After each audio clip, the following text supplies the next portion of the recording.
Chicken jockey! Oh, Bible boy. I'm back.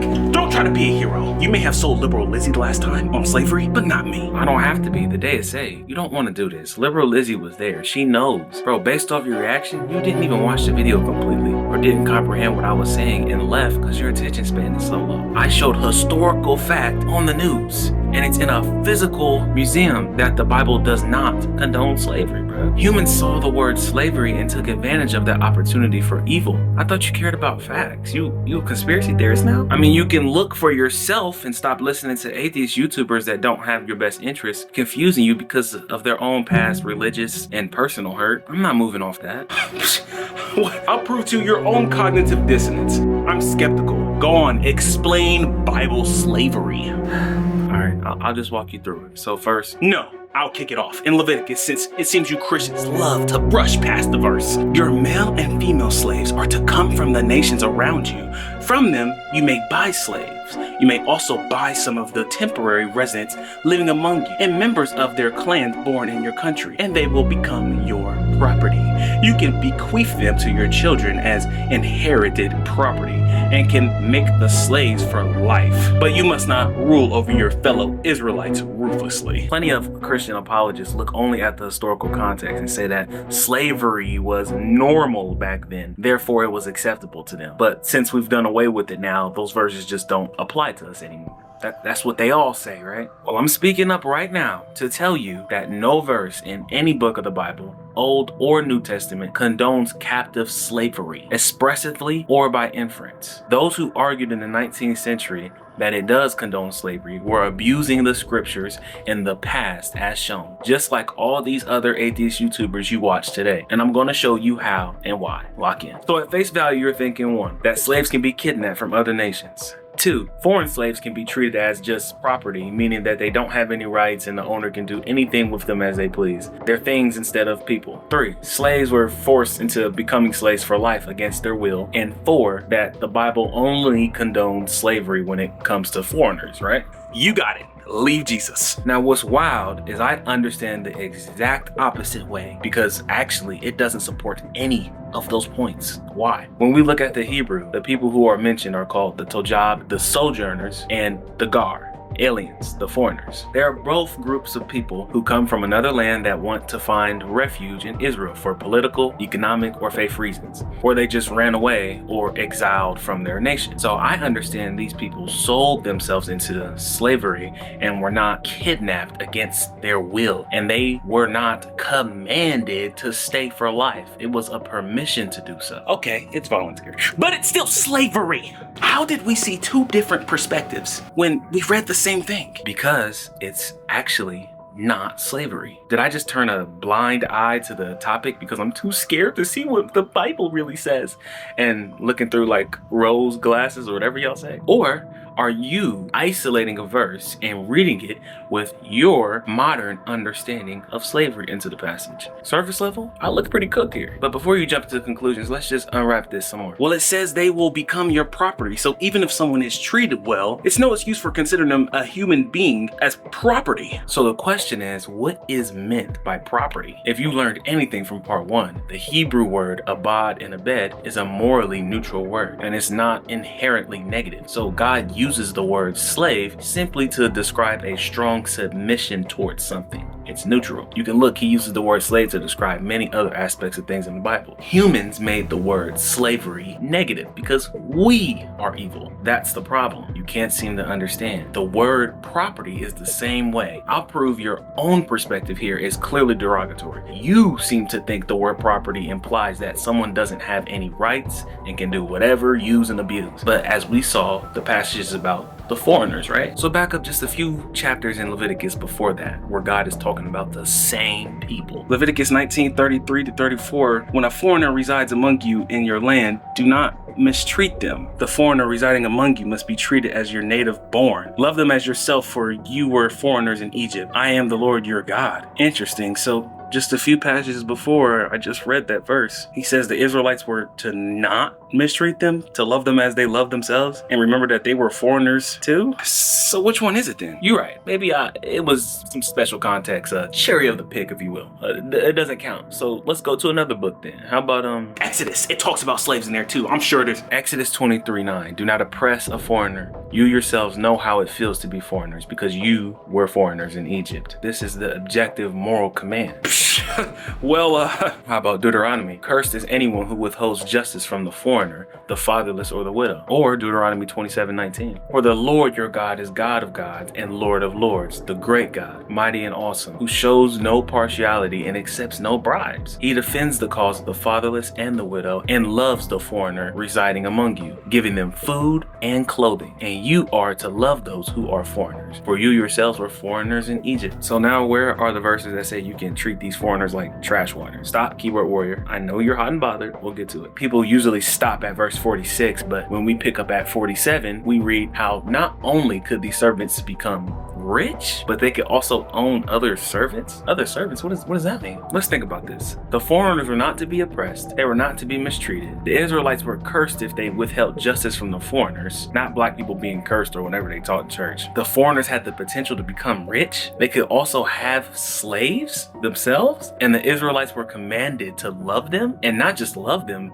as much as they love themselves. So if we read that verse from earlier in isolation, and we also had the concept of slavery in our minds that we learned in school growing up, then it would seem to prove your point. But if we read more than just a verse, then it becomes clear that the word property couldn't possibly mean what you believe it to mean. It's completely different. So they had rights, compensation, and benefits? Sounds like the beginning concept of a 9-to-5, which is probably why you subconsciously hate it so much, because you're a jobber. Just like me, you be slaving at work with them hours. That's why he said you can have other servants, aka workers. Bro, let the context of the Bible speak for itself, not with your own modern carnal mind. You're reading the Bible from your perspective, not God's. How many times have you done that? But why does it seem to be contradictory? It seems against slavery, then for it. Like, it's all confusion from misunderstanding of language. It just clicked for you there and you know it. Okay, that is all true, but what do the word property mean here then? You're forced to stay for life against your will. The word property in Hebrew is achuzad. It's not relating to a person's value as an object. Actually, it's about their labor output. Labor output? So their work ethic? I don't know, man. Let's just say I'm wrong. I'm tweaking. And the Hebrew word here is referring to the person rather than the work they do. Okay, bro. But we know from a few minutes back what it doesn't mean, given the dozens of verses that describe the foreigners of having rights, commanded to be loved, taken care of, and also not to be treated like a sock under your bed. So once we understand what the word can't mean, it helps us to be able to understand what the word really does mean. And this changes how we understand the language of buying and selling. This could be similar to what's meant today when we talk about buying and selling and trading sports players and stuff. When we talk about sports players being bought and sold, we don't mean that they don't have value. Instead, we're referring to is the work that they perform. They are also owned and can be traded, bro. Passed down. Like, that's what that is. So the only point that I'm trying to make about that analogy about the sports players is that you can use that language without saying that the person has no value. All you have to do is look at the context. Amazing point. But wait, slaves mentioned in this part of the Bible, Leviticus, slaves can be inherited by the children of the original owner. And you can, quote, make them slaves for life. If God is giving the Israelites authority to indefinitely enslave people of other nations and make them slaves for life, these people were not simply workers or in some kind of voluntary dependent relationship agreement. They're not free to leave. This is outrageous, regardless of how they're being treated. So as I said earlier, you have taken this verse to mean that God has commanded the Hebrews not to release foreigners.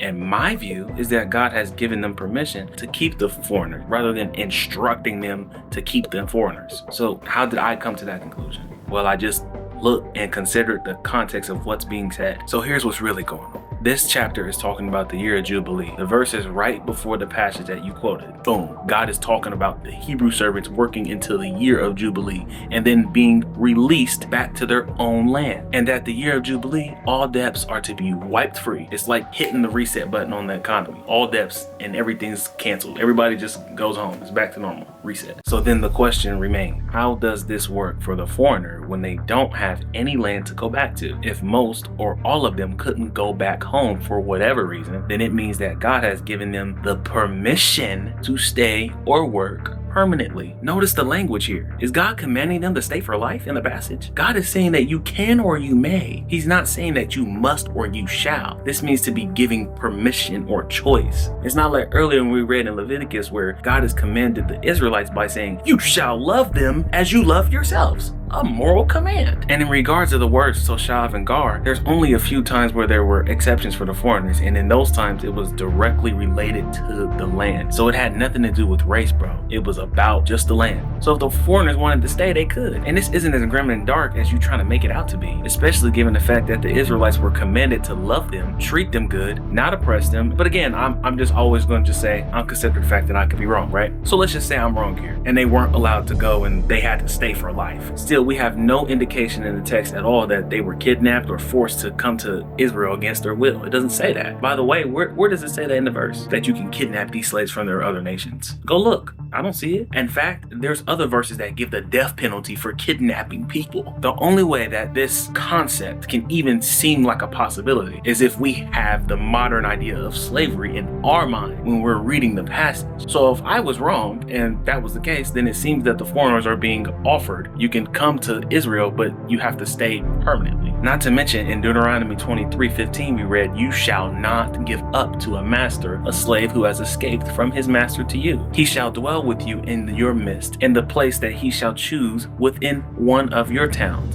whatever it suits him. You shall not wrong him. Other translations say you can't oppress them or mistreat them. I'm not moving off emotion from the past just because I see the word slave. The enemy knew he could use that to trick people like you in the future, to try to put dirt on God's character, and you're falling for it. Like I said before, I can say I'm gay.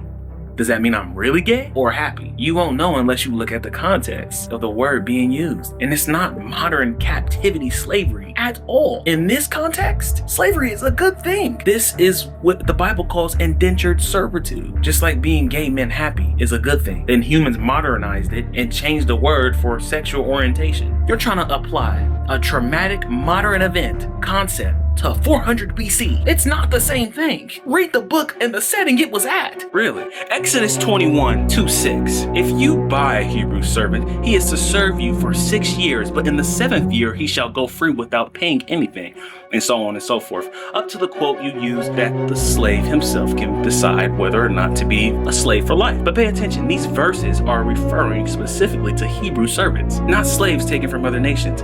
It's the slaves taken from other nations who are the ones mentioned in Leviticus. So you're quoting verses that relate to the at least partially voluntary service of Hebrew individuals, not verses relating to the regulation of slaves taken from foreign nations. These, the foreigner slaves, are the ones who we should be concerned about. You're quoting regulations about the wrong people. This is a prime example of the Bible being taken out of context. And I don't just mean the context of time it was written or something like that, but the context of the very sentences within it. How about we ignore this and only talk about the Hebrew servants mentioned in Exodus 21? We've still got problems. How were these servants treated? Well, let's take a look at one of these regulations, shall we? Anyone who beats their male or female slaves with a rod must be punished if the slave dies as a direct result. But they are not to be punished if the slave recovers after a day or two, since the slave is their property. Okay, so it's perfectly permissible to mercilessly beat your slave with a rod as much as you want, and this should only be punishable if the slave dies as a direct result.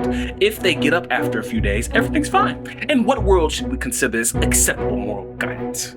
You, God Comedy, were the one who brought these regulations on slavery, and you were the one who quoted Exodus to defend your position. All I'm doing is actually looking up the things you are referencing in the Bible and actually reading what's there. Maybe you should try it sometime. Thank you, atheist YouTubers. These atheist YouTubers are so sneaky confusing, y'all. Where does it say that this is in reference to the Hebrew slaves? The passage doesn't say that it's only referring to Hebrew slaves. From what I understand, the laws are for everyone. And if there's going to be a difference between the Hebrew and the non-Hebrew, then the passage will specify. Otherwise, it's referring to the laws of Israel, and everybody living in Israel is under that law. But once again, you're factually wrong. Does this verse say it's perfectly permissible to mercilessly beat your slaves with a rod as much as you want? If you get up after a few days, everything's fine. Is that what this verse is really saying, bro? You're once again reading this verse out of context and inserting your modern understanding of slavery into the text. But surely you can't be reading this verse out of context, could you? Good try on defense. Think you said something.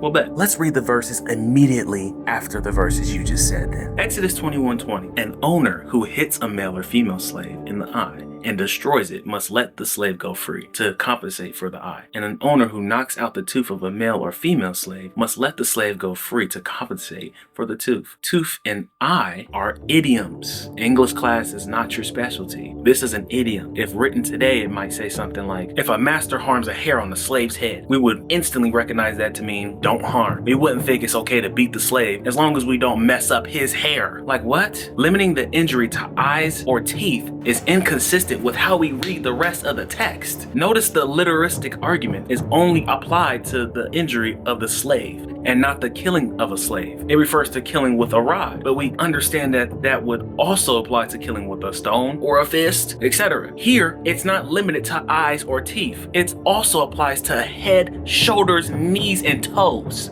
Harming a hair on his head. That's what it's saying. It's not about the injury. It's about injuring someone in a position of weakness. It's about abuse. It's about treating all people, even those who seem less than or are in debt to you, with as much dignity as you would treat anyone else. It is the opposite of how this passage is tragically misrepresented as pro-abuse. The ethic of God, spoken by Jesus in the Gospel of Mark when quoting Leviticus, love your neighbor as yourself. This is what this is teaching. So what we learned here is that a slave, aka workers, can go free if he's abused, period. It's just wrong to say that he can be beaten mercilessly and be forced to stay. The very thing that you condemn Christians for is literally the exact same thing that you yourself is guilty of. If you actually just took your own advice and just read the next few verses, then you would understand what you took from the verse 20 and 21, then you would realize how bad you can't read. Read the book, not a verse. The passage couldn't possibly mean that you could beat a slave within an inch of their life and you get away scotch-free. That's retarded. It doesn't correlate with the rest of the book. So now we have an explicit statement just a couple verses later that says that there is punishment if you abuse your slaves, which is your 9-to-5 jobbers. Now, as funny as this is, we're still just left with the question, what's actually meant by verses 20 and 21? Let's read them again with your higher reading level. Anyone who beats their male and female slave with the rod must be punished if the slave dies as a direct result, but they are not to be punished if the slave recovers after a day or two, since the slave is their property. The word being used here for punished is not, which is specifically talking about the death penalty or getting your get back or revenge, as it does in every other time in the Old Testament. So all this passage is saying is that if you kill a slave or your jobber, your worker, then you get the death penalty. You take a life, you lose a life or a life. You get the death penalty. You're getting knocked. There's nothing special about an eye or a tooth. They're idioms. The passage is saying that you can't abuse your workers. You're reading your own context into the verse, looking down on Christians and accusing them for doing the very thing that you're doing. Yeah, just the common sense fact that if you hurt or kill your worker, you don't benefit. You lose the worker, now you have to do all the work yourself, and you don't get paid. You don't win in that situation. That's goofy. This is talking about the beginning of 9-to-5 workers, bro, not slaves as we know it modernly. It simply uses the word slave. Be fake offended. It's like asking me, why would you say retarded? Because I'm calling you stupid in context, not my disability buddies. Y'all soft, moving off emotion instead of what's really there. Now, once again, recall what we read earlier in Deuteronomy about the runaway slave. If you remember, the Israelites were commanded to take in the runaway slave, not to return them to their master. The slave could stay wherever he would like, and you're not to oppress them, mistreat them, or do them wrong. So if this passage is applying to the Hebrew slave, rather than a non-Hebrew slave, this spits directly in the face of the argument that you can beat your Hebrew slaves as much as you like. They have to take it as long as they survive. In what world should we consider this acceptable moral guidance? That's a good question. May I be so courageous as to say a world where there's no moral absolutes, where all morals are subjective, where morals are illusion, where they're just opinions of peer review depending on society. I'm talking about the world that you believe we live in, atheists. Imagine if your boss could beat you as much as he wanted, as long as you didn't die. That is stupid. All I'm doing is actually looking at the things that you're referencing in the Bible and actually seeing what it actually says. Morality is subjective. Okay, you gotta make subjective moral statements. Okay, I promise to God y'all can't read. Yep, I want to be God so bad. What was your Lexile level in school, bro? You couldn't have broken past 800, I'm sure of it.